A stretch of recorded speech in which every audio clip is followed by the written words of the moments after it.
Lección 35 del Misterio de la Santísima Trinidad.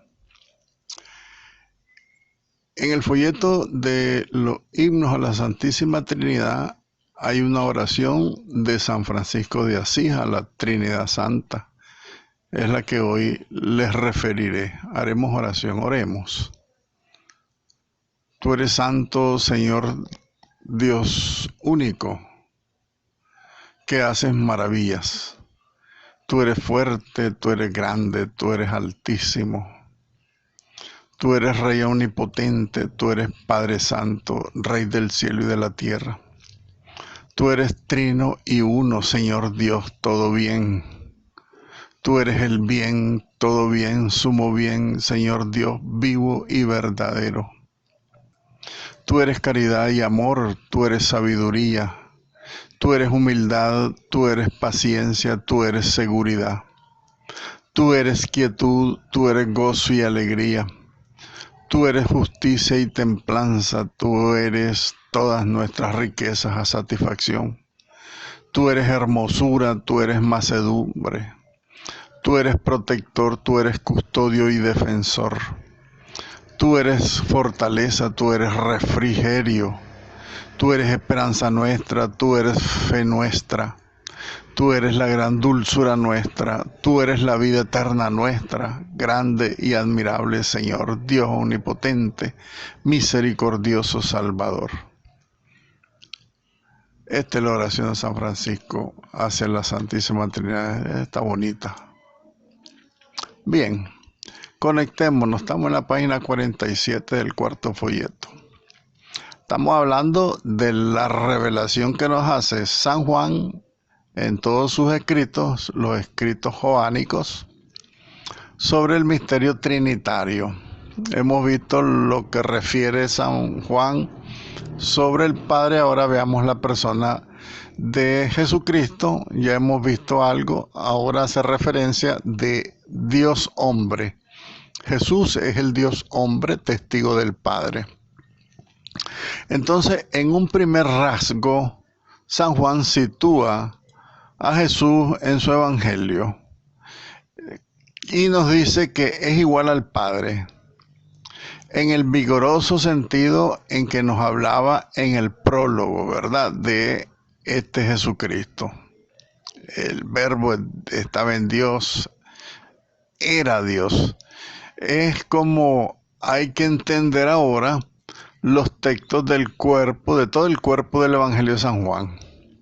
San Juan lo declara como energía. Estos milagros han sido escritos, dice San Juan, para que creáis que Jesús es el Mesías, el Hijo de Dios, y para que creyéndolo tengáis vida en su nombre. En el capítulo 20 lo refiere San Juan de su evangelio. Jesús entonces es pues el Hijo de Dios, Hijo por excelencia. En el capítulo 5 también lo refiere su evangelio. Los versículos y los capítulos no se los voy a mencionar para reflexionar de corrido y no atrasarme en estar mencionando versículos, ¿ok? Ahí los ven ustedes. Entonces, repitamos lo último. Jesús es el Hijo de Dios, según San Juan, y es el Hijo por excelencia, porque tiene el mismo poder que el Padre. Decía Jesucristo en el Evangelio de San Juan: mi Padre sigue hasta el presente obrando, y yo también obro. O sea, están actuando, ¿verdad?, el Padre y el Hijo. Jesús conoce todos sus secretos. Dios conoce todos los secretos de Jesús. Por esta razón es que es del Padre de quien los ha recibido todos esos poderes, ¿verdad?, toda esa excelencia que tiene Jesucristo, porque es de Él. Su acción y su conocimiento son paralelos al Padre. Por lo tanto, Jesús en San Juan es igual, es Dios mismo. Y sin embargo, hay un segundo rasgo en este evangelio, ¿verdad? Porque dice San Juan que Jesús depende del Padre. De Él ha recibido cuanto es Él. Como el Padre tiene vida en sí mismo, así también dio al Hijo tener vida en sí mismo. Todas las cosas ha entregado en sus manos al Hijo, dice San Juan en el capítulo 3. Entonces esto hace afirmar la dependencia que conserva también la misma actividad que realiza Jesús en su vida pública. Esta dependencia del Hijo de Dios con relación al Padre se funda en su envío por Él, el Padre que lo envía al Hijo. Recuerden que en el Antiguo Testamento, ante todo lo hemos dicho, San Juan estaba íntimamente persuadido de que era el Verbo.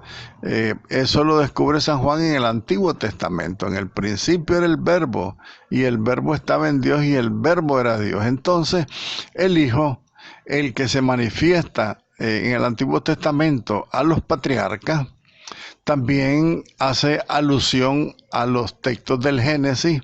Estamos hablando los patriarcas, de que la referencia que hace San Juan sobre este Verbo, Hijo del Padre, que se revela a los patriarcas en el capítulo 8 del Evangelio de San Juan. Y también San Juan hace alusión del libro del Génesis del capítulo 27, ¿verdad? Y 28. Y también hace una referencia explícita a el profeta Isaías, el capítulo 6, donde también se hace una referencia al Hijo de Dios que depende del Padre, ¿verdad? O el Padre que iba a enviar a su Mesías. Todo lo que dice el Antiguo Testamento. Pero mejor aún, en San Juan Jesús vino a vivir entre nosotros como Salvador. Y fue el amor del Padre quien combinó toda esta venida de Jesucristo aquí en su encarnación a vivir con nosotros. Esto lo refiere también en la primera carta a San Juan, ¿verdad? Además de su evangelio.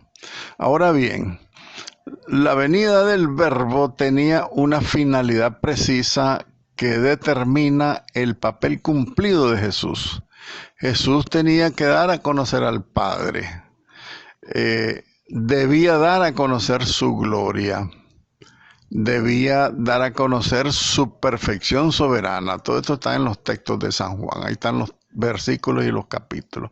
Y sin embargo, pues, además, y a pesar de su condición de enviado, Jesucristo, no vamos a creer que Jesús pasaba a ser en lo que fuera inferior al Padre, porque hay una afirmación de la igualdad de condición que tiene el Padre y el Hijo en cuanto a su misma esencia, ¿verdad? Acuérdense que estamos hablando de un único Dios en tres personas con una misma naturaleza divina. Ahora bien, si San Juan le proclama mayor que él, ¿verdad? Jesús proclama al Padre mayor que él. En el capítulo 19, San Juan lo hace porque el Padre, se advierte en este texto, continúa siendo el misterio mismo de Dios, aquel a quien nadie ha visto ni puede ver, más que a través del Hijo, de su Hijo, más que a través de las obras que realiza el Hijo. Es donde nosotros podemos conocer ese misterio del mismo Dios. Ahora bien, el legado aparece en inferioridad respecto del que lo envía, ¿verdad? El enviado. Porque dice aquí, el legado significa eso, el enviado, ¿verdad? El enviado aparece en inferioridad respecto del que es enviado. Pero sin embargo, con Jesucristo, si no tuviera la misma naturaleza que Él, no podría realizar su propia misión. Jesucristo tiene la misma naturaleza, entonces no tiene ninguna inferioridad, aunque el Evangelio lo refiera, aunque nosotros saquemos conclusión de que el enviado siempre es menor que el que lo envía, ¿verdad? Estamos, claro, hablando en lenguaje humano. Si yo envío a alguien porque lo considero inferior a mí. Así pasa entonces en la reflexión que hace San Juan, pero no se podría realizar si esa fuera una realidad. Entonces tenemos que releer y comprender lo que significa pues la revelación que hace San Juan de Jesucristo con respecto del Padre.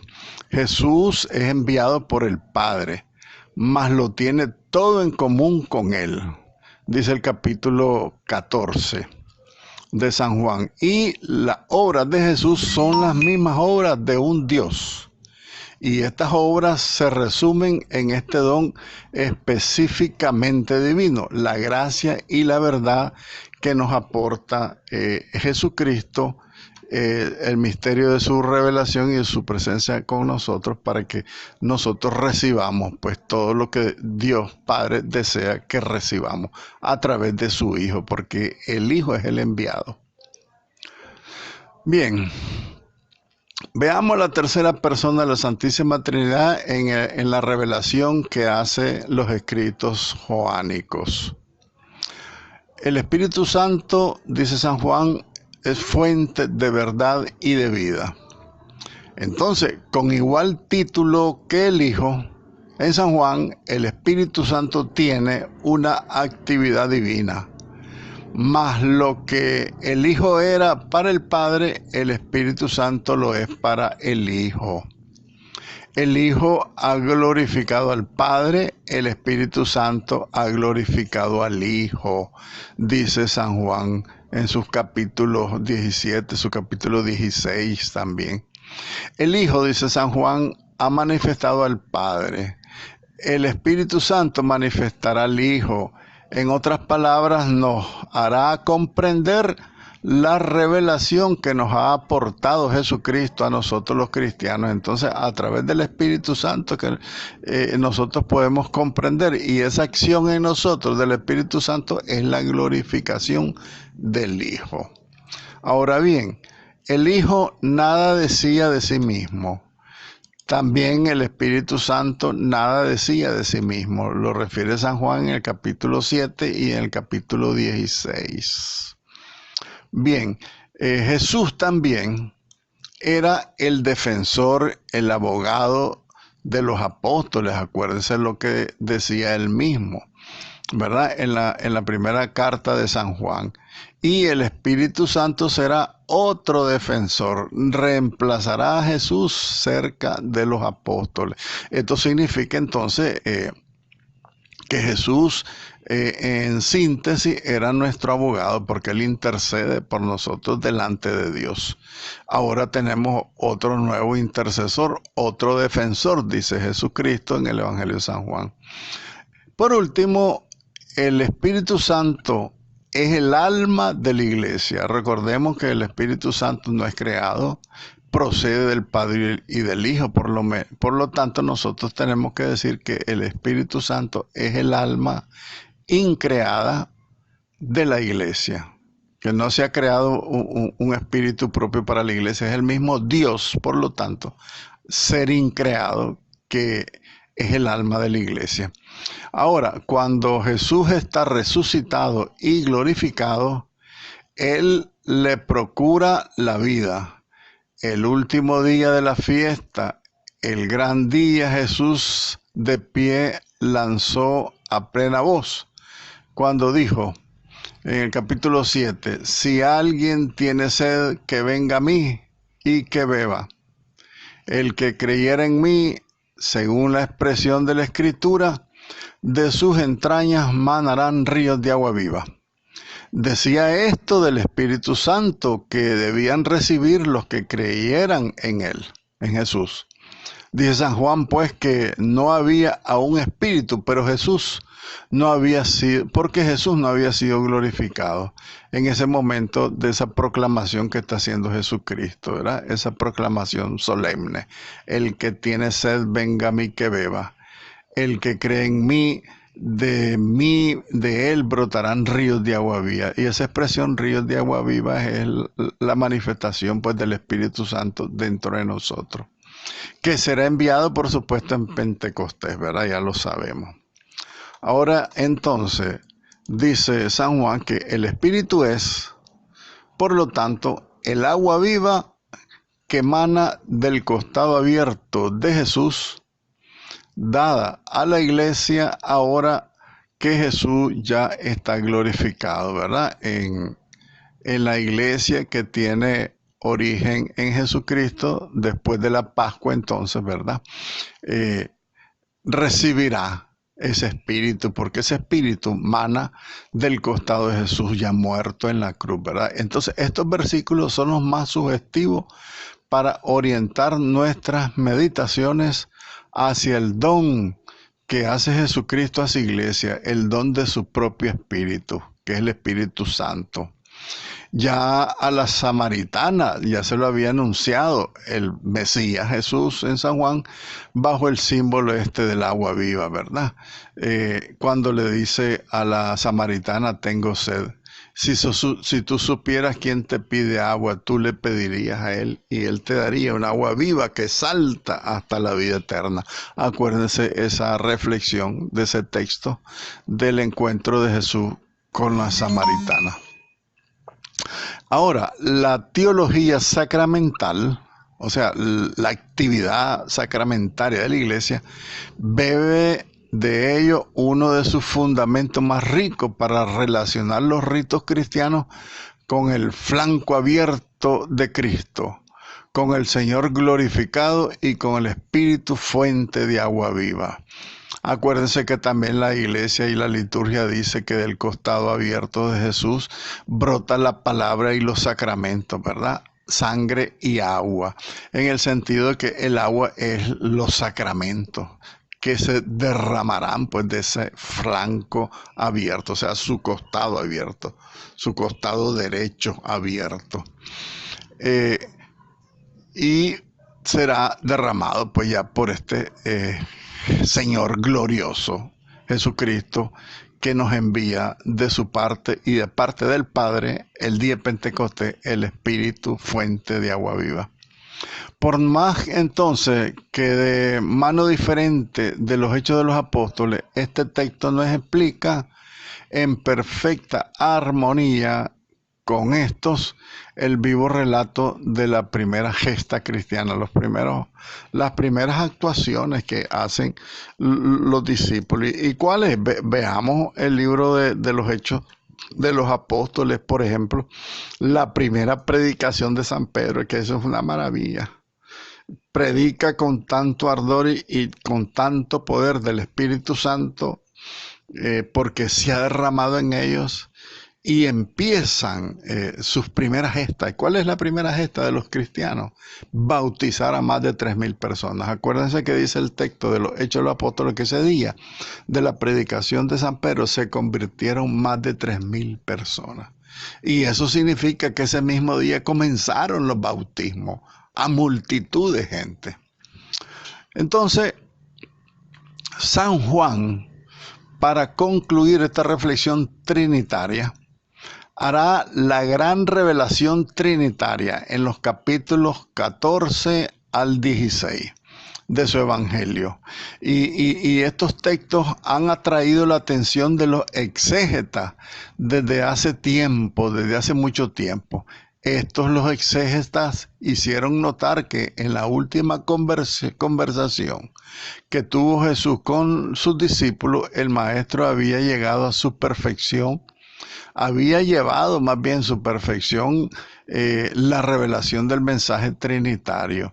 O sea, digámoslo así, que en el capítulo 17, en la oración sacerdotal de Jesucristo, Él está manifestando totalmente la revelación de la Trinidad.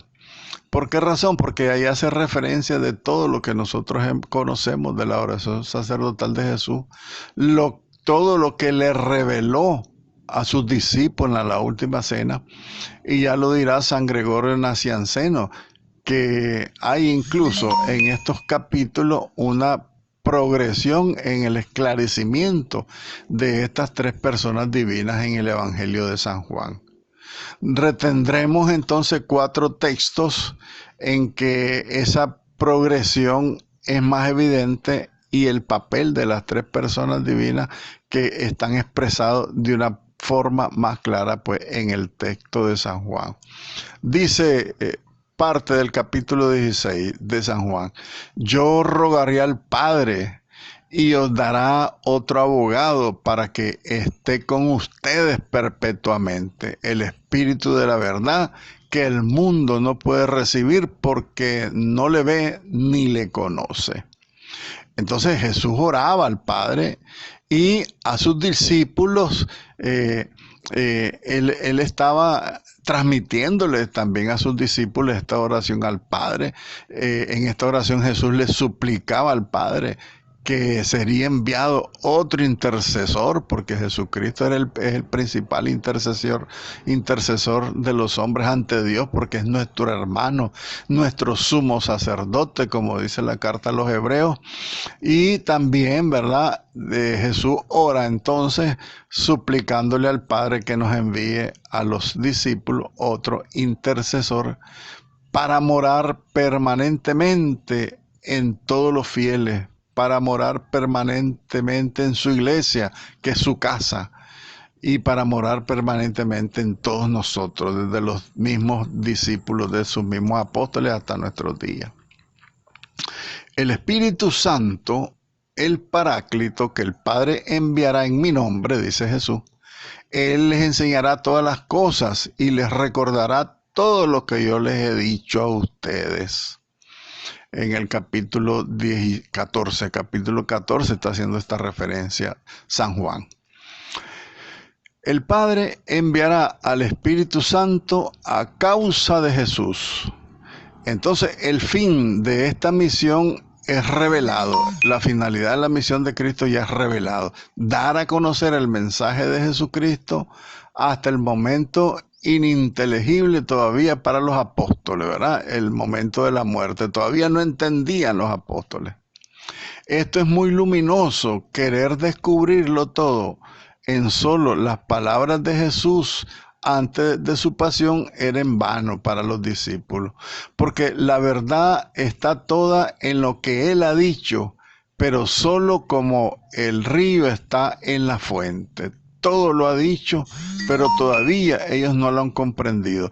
Esta fuente necesita ser captada por la iglesia, en la que se convierte en la misma iglesia en un gran río, gracias al Espíritu prometido y enviado a tal efecto en Pentecostés. Ahora dice San Juan que sin el Espíritu Santo las enseñanzas de Jesús serían letra muerta, sin desarrollos ulteriores ni fecundidad, o sea, no penetraría en nuestro corazón. Con Él, con Jesús y el Espíritu Santo, el colegio apostólico y con toda evidencia sus sucesores, los obispos y sacerdotes, en toda la historia de la iglesia lo tendrán, pues la misión del Espíritu Santo no se limitó al tiempo en que se fundaba la iglesia, sino era a partir de ese hasta el fin de los tiempos, y gozar de lo que se llama hoy día el don de la infalibilidad en la interpretación de las palabras de Jesús, que solamente lo tiene la iglesia en su sucesor Pedro, y también sus discípulos en comunión con Pedro, ¿verdad? Entonces, en el Evangelio de San Juan, en el capítulo 15, dice Jesús: cuando venga, aquí dice viniere, es cuando venga, lo mismo, ¿verdad? Cuando venga el Paráclito, que yo les enviaré de parte del Padre, el Espíritu de verdad que procede del Padre, Él dará testimonio de mí, dice Jesucristo en este Evangelio de San Juan, capítulo 15. En este mismo capítulo, Jesús aquí mismo es quien envía el Espíritu siempre, con el fin de que testifique a su respecto todo lo de Jesús, para que nosotros, conociéndonos, y para que nosotros conociéramos y para que nosotros atestiguáramos a nuestra vez pues esta gran verdad de la revelación. Es evidente entonces también una vez más que el Espíritu nos haya dado a conocer al Hijo y nos haya introducido en su intimidad, que habrá conocimiento del Padre dado a conocer al Hijo, porque el Padre, dado que conocer al Hijo es también saber y conocer del Padre, nos dirá también San Juan. Se capta entonces el movimiento admirable de este pensamiento reflejado en el Evangelio de San Juan. El Padre ha enviado al Hijo. El Hijo, una vez glorificado, ruega al Padre que envíe al Espíritu, o también le envía Él mismo. El Espíritu viene pues del Padre por el Hijo. Y también tendríamos que decir del Padre y del Hijo. Pero a su vez el Espíritu nos pone en el conocimiento del Hijo, que es la vida de intimidad con Él, ¿verdad? La vida de intimidad con Jesús. De suerte que introducidos todos nosotros en la cámara nupcial del esposo, que es la iglesia, entramos finalmente en el conocimiento amoroso del Padre. Así nos remontamos al Padre por el Espíritu Santo, por intercesión de Jesucristo, en ese profundo océano infinito del amor de Dios, en su infinita esencia, porque al final de cuentas ahí es donde penetraremos el día de nuestra muerte, en la esencia misma de Dios, como una gotita de agua navegando en el mar infinito de su existencia. Dios dijo entonces por último en el capítulo 16 que la condición de la venida del Espíritu Santo es su propia partida. Entonces Jesús anuncia que Él tenía que morir, resucitar y ascender al cielo, ¿verdad? Es necesario, decía Jesús, que vuelva al Padre para enviárselos. Les conviene, les decía a los discípulos, que yo me vaya. El Espíritu, dice también, nos introducirá en la verdad, haciendo conocer a su iglesia y murmurando en el corazón de los fieles todo lo que ha conocido en el seno de la Santísima Trinidad. Lo que anunciará de Él, de Jesús, lo habrá recibido entonces por el Espíritu Santo la iglesia entera. Admirable, por lo tanto, este discurso, esta suprema conversación de Jesucristo con los suyos, ¿verdad? Esto nos sumerge en las profundidades de Dios. San Juan nos dice a nosotros las relaciones íntimas de las tres personas de la Trinidad. Dice San Juan, el Padre está en el Hijo y el Hijo en el Padre. En el capítulo 10 y en el capítulo 15 lo revela San Juan. Más aún, dice San Juan, el Espíritu también está en ellos, en todos sus discípulos. Está más bien en el Padre y el Hijo, ya que ahí toma todo lo que nos anuncia del seno trinitario, ¿verdad? De esa comunión del Padre y el Hijo, el Espíritu toma todo lo que está en el misterio trinitario para revelárnoslo a nosotros. Pero San Juan nos lleva a contemplar también los pasos de Dios Padre, Hijo y Espíritu Santo, profundamente comprometidos. Los tres trinitarios de la Trinidad están comprometidos en esta historia de nuestra salvación, porque ellos se comprometieron con nosotros de tanto amor que nos tienen. A pesar de que Dios no necesita de nosotros, pero por puro amor se comprometió con nosotros. Hacia nosotros se vuelven las tres personas divinas para vivificar nuestras almas. La Santísima Trinidad bienaventurada pasa a ser en este mundo luz y santidad, este mundo de los cristianos. Es también ese mismo diseño del Dios Trinidad lo que evoca el último cuadro fulgurante que nos refleja San Juan en su último documento, que es el Apocalipsis, en el capítulo 22. Dice San Juan en el Apocalipsis, el ángel muestra a San Juan un río de agua de vida límpido como el cristal que salía del trono de Dios y del Cordero. Ese río es el Espíritu de santidad que viene del Padre y del Hijo. Es el agua viva que Jesús prometía a la samaritana para que ella saciara su alma sedienta de santidad, de salvación. Es el agua misteriosa que Juan vio salir del costado abierto de Cristo en la cruz. El Padre y el Hijo son su fuente. En las festividades de Pentecostés, la iglesia ruega continuamente para que venga a nosotros ese Espíritu Santo, esa agua viva. Dice la iglesia en la liturgia de Pentecostés: prende tu luz a nuestro sentido, infunde en nuestros corazones tu amor. En este himno, el Veni Creator Spiritus, ¿verdad? Entonces, veamos una síntesis, ¿verdad?, de la Sagrada Escritura. Con los sinópticos, los evangelios, los hechos de los apóstoles, San Pablo y San Juan, hemos penetrado en el misterio de Dios.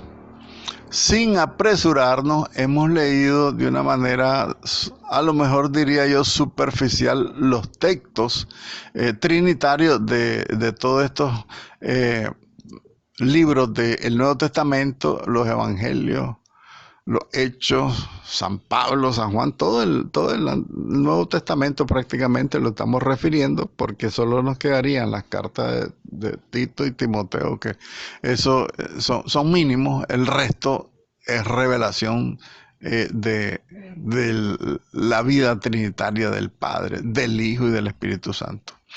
Entonces, hemos venido recorriendo pues a través de todos estos textos del Nuevo Testamento, que hemos comprendido pues todo lo que los autores sagrados querían revelarnos, pero también todo lo que aquellos habían querido incluir y que tenemos que deducirlo con los exégetas, porque tenemos que leer con el magisterio de la Iglesia para comprender muchos textos que posiblemente podemos encontrarlos oscuros a nuestra comprensión, a nuestro entender. Pero el Espíritu nos ayuda, ¿verdad? Entonces, haber aprovechado esta catequesis neotestamentaria nos ha iluminado un poco, ¿verdad? En síntesis, la Sagrada Escritura, el Antiguo y el Nuevo Testamento son, desde ahora, desde Cristo, digámoslo así, son libros menos sellados, o sea, son libros menos ocultos, menos incomprensibles, porque ahora sí están abiertamente comprensibles por la luz del Espíritu Santo, puesto que hemos hallado en ellos algo del misterio de Dios. ¿Y qué es? Que el Espíritu de Jesucristo nos ha mostrado su sentido. Mas nuestra tarea no está terminada. 20 siglos de reflexión cristiana quedan aún por explorar. Vamos a ver un poco el desarrollo histórico entonces del dogma trinitario. Pero ¿qué es lo que durante este tiempo ha podido revelar la Iglesia de Cristo? Su Espíritu. ¿Qué es lo que ha podido revelar en 2000 años? Lo veremos, ¿verdad? Veremos un poco el desarrollo que tiene a partir de los padres de la Iglesia y también a partir de los inicios del cristianismo, los albores de la fundación de la Iglesia, cuando se empiezan a suscitar herejías, incluso en las mismas investigaciones teológicas. Y frente a estos errores, la fe de los primeros cristianos, los primeros doctores de la Iglesia, los primeros padres de la Iglesia buscarán la verdad y elaborarán catequesis vivas, ¿verdad? Catequesis para que aprendamos a orar, aprendamos a reafirmar nuestra fe trinitaria. Estas profesiones de fe, estos símbolos, ¿verdad?, que decíamos que significan el credo mismo de los apóstoles, se derramarán en la Iglesia y los cristianos viven de esta fe, de esta profesión de fe que es antiquísima desde los mismos inicios del cristianismo. Entonces, esta fe vive en los cristianos y muere en los cristianos. Mas la ley de su oración pasa a ser la ley de su fe. El Dios Trinidad es para todos ellos, para todos los cristianos, todos ellos somos todos nosotros, el Dios vivo y verdadero, que nos da vida, que nos regenera, nos recrea. La segunda creación es la redención y nos santifica. Entonces, en esta parte, pues vamos a reflexionar en esta historia de la salvación, ayudados por las luces de estos padres apostólicos, de los primeros padres de la iglesia, y también como con todos los doctores que tiene la iglesia, empezando con San Agustín y Santo Tomás de Aquino. Todas estas luchas para defender la fe, los esfuerzos por precisar la fe, que ya para nosotros no son necesarios porque ya están definidas. Y por lo tanto, hay que instalarse en el corazón mismo de Dios para que podamos comprender. Y la razón que nos conducirá hasta Dios a través de este credo, creo que Dios es Trinidad. Creo que Dios es Trinidad pasará a ser humildísimamente todavía, sé el Dios Trinidad, sé lo que es en sí mismo y advierto, gracias a Él, lo que es el hombre formado a su imagen y semejanza. Seremos lo que debemos de ser, imagen de Cristo, ¿verdad? Que Cristo es imagen de Dios. Entonces nosotros somos, como dice la Escritura, somos como dioses. Pero no para caer en el error de la herejía del panteísmo, ¿verdad? Que como ya somos dioses, ya nos creemos Dios. Entonces prescindimos de Cristo y de Dios y de la iglesia, y no es eso. Aquí vienen señaladas para finalizar dos herejías que, si bien es cierto, ya las mencionamos, pero aquí hay unas definiciones que vale la pena que las repasemos. El gnosticismo es la doctrina que pretendía que la salvación residía no en el Salvador, este Jesús hombre, sino que en una multitud de seres espirituales, dicen los gnósticos, cuyo papel era liberar al espíritu de la materia en la que se encontraban inmergidos. Inmergidos significa como encarcelado, decían los gnósticos. El alma humana está como encarcelada en su cuerpo. Y esto es falso. La salvación se obtiene entonces por el conocimiento, según dicen los gnósticos. Según la palabra griega, la gnosis es el conocimiento, de ahí es donde viene el nombre de esa doctrina herética, ¿verdad? El gnosticismo. Porque para ellos la salvación viene del conocimiento, porque el conocimiento viene de todos esos múltiples seres espirituales que hablan ellos, que quién sabe quiénes serán, y que eso es lo que nos salva, y que Jesucristo nos salva, dicen los gnósticos. Al revés, el docetismo decía que del verbo griego dokei viene el nombre de los docetistas. Es otra herejía cristológica que dice que Cristo parece solo un hombre, pero su carne no es real. Ellos estaban diciendo entonces que era Dios mismo y que Jesucristo era Dios, pero que no era hombre. Era como un fantasma, pues, que era la parte divina que se manifestaba de una manera física. Ese era el error de los docetistas.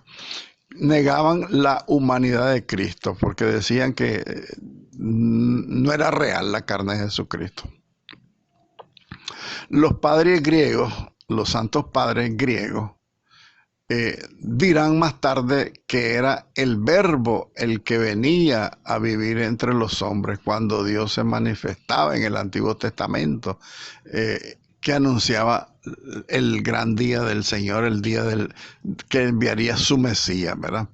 Y San Irineo explicará también que se acomodaba a las costumbres de este mundo y preludiaba con ellos su encarnación, ¿verdad? Están hablando los padres apostólicos, los padres de la iglesia, los griegos en primer lugar, y también San Irineo, que toda la revelación trinitaria del Antiguo Testamento era un anuncio para que comprendiéramos que en un futuro cercano Dios se iba a manifestar encarnándose en su Hijo, ¿verdad? Entonces, todo eso reflexión teológica de los padres de la iglesia es para que nosotros comprendiéramos el pueblo hebreo también comprendiera pues esa manifestación en la encarnación del Hijo de Dios. Ahora aquí hay una explicación de qué significa exégeta. Exégeta es el hombre que hace exégesis. Y la exégesis es una ciencia que consiste en interpretar los libros santos de la Sagrada Escritura. Ahí concluye pues esta reflexión que hace San Juan de la Santísima Trinidad. Entremos entonces con esto ya directamente a las profesiones de fe cristiana en la Santísima Trinidad en los primeros siglos de la Iglesia, porque va a ser solamente una reflexión en los primeros siglos, en los siglos de los padres de la Iglesia. Y de las primeras herejías pues que surgieron inmediatamente cuando los discípulos empiezan a interpretar, a estudiar, a hacer exégesis, empiezan las malas interpretaciones de la tradición y de todos los misterios revelados pues por Jesucristo y por los primeros apóstoles. En primer lugar, veamos las herejías. La fe en la Santísima Trinidad se hallaba ya expresada con mucha riqueza en San Pablo y en San Juan, incluso en los mismos evangelios sinópticos. Ahora bien, los fieles no tenían que buscar otra cosa más para nutrir su fe y su amor. Tenían los escritos de los apóstoles. Sin embargo, quedaban serias dificultades que no se tardó mucho en sentir, ¿verdad? Los medios de vida y pensamientos del siglo segundo, primero y segundo siglo, dieron pie a estas interpretaciones equivocadas de la revelación que estaban transmitiendo pues los apóstoles y las primeras comunidades cristianas con San Juan y con San Pablo a la cabeza, porque todos los discípulos por supuesto predicaron, pero iban a la cabeza en primer lugar por supuesto San Pedro, San Pablo, San Juan, que los grandes escritores para que nos dejaron pues verdad toda esta tradición apostólica escrita. Había en primer lugar el medio judío, ¿verdad? El ambiente judío, digamos así. Entonces, en ese ambiente, la fe en la Trinidad no dejaba de chocar fundamentalmente con el ambiente judío de los que no aceptaban a Jesús, ¿verdad? Que estaban aferrados con todas las fibras de su ser al Dios único, por supuesto, del Antiguo Testamento, pero que estaban cerrados pues a esa revelación que nos trajo Jesucristo, ¿verdad? De la Trinidad, que Él era parte de esa Trinidad, pero como no aceptaron a Jesús, entonces se dieron choques profundamente con la fe de los judíos. Al punto pues de esta evidencia resultó en una fracción importante del medio judío que no pudo admitir el nuevo dogma trinitario, que parecía tenerle en jaque a los judíos. El misterio trinitario los puso en jaque mate. Entonces la dificultad se cristalizó inmediatamente alrededor de la persona de Jesús. Había que explicar el misterio de su aparición. Había que explicar su vida, sus palabras, sus actos. En esa corriente que negaba esa realidad de Jesucristo se encuentra uno en primer lugar desde el tiempo de San Pablo a los ebionistas, es decir, según la etimología, los pobres. Son fieles, los ebionistas, son fieles a las prescripciones de la ley de Moisés y no buscan en manera alguna sobrepasar la revelación que les fue transmitida sobre la naturaleza de ese Dios único que ellos traían pues desde sus padres antiguos. Entonces, más tarde, a finales del primer siglo, En el momento en que escribe San Juan, acuérdense que San Juan muere más o menos para el año 100, se encuentran para el año, al finales del primer siglo, se encuentran en Éfeso, por ejemplo, un doctor judío de Alejandría que se llamaba Cerinto, que ha llegado a esa ciudad para combatir en esa ciudad la fe que se aporta en San Pablo. Quiso negar todo lo que San Pablo había predicado sobre Jesucristo. Entonces, los ebionistas, que son los judíos más bien radicales, y Cerinto, este filósofo, doctor judío, dice, ¿verdad?, de Alejandría, Cerinto y los ebionistas, manteniendo firme su fe en el Dios único, presumían que Jesús no era Dios. Entonces no hay que ver en él más que a un hombre como los demás, decían estas concepciones que tenían los ebionistas y Cerinto. No hay que ver más en Jesús pues que a un hombre como los demás, hijo de José, hijo de María. Y los ebionistas también admitían en grado que sea el Mesías prometido. Admitían de alguna manera pues que podría ser el Mesías prometido, pero no terminaron de definir su fe. Y por su parte, Cerinto, ese doctor judío, pretendía que en su bautismo en el Jordán un espíritu celestial de nombre Cristo vino a él para conferirle una misión especialísima: anunciar al Padre. De todas maneras, Jesús no es verdadero Dios, sino el Mesías o un profeta, decía Cerinto. Cerinto entonces negaba la divinidad de Jesucristo, lo comparaba como un ángel, y también, ¿verdad?, no sé si ustedes se recuerdan que esa herejía se repite. Los mismos mormones dicen que Jesús es un ángel, es un profeta, ¿verdad? Es un enviado nada más de Dios. Entonces no reconocen con estas primeras corrientes heréticas negar la divinidad de Jesucristo, porque están aferrados a la doctrina antiquísima, por supuesto, que de alguna manera se cerraron a la nueva revelación cristiana de la Trinidad.